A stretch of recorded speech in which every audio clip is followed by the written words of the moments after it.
i-rebuild natin yung engine ng kanyang ano, S-Max.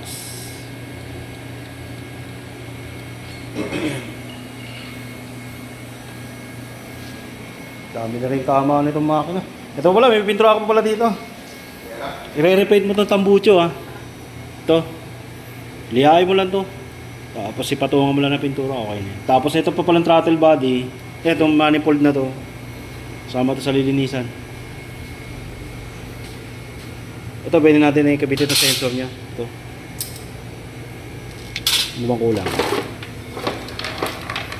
Ito, pwede na to. Kabitan natin to na hindi malimutan. Malilimutan pa to eh. Dito yan? Yan.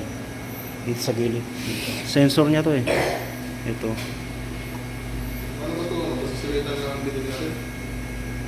Oh, pasisiritan lang yan ng ano. Sa loob.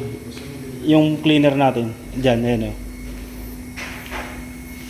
Yan.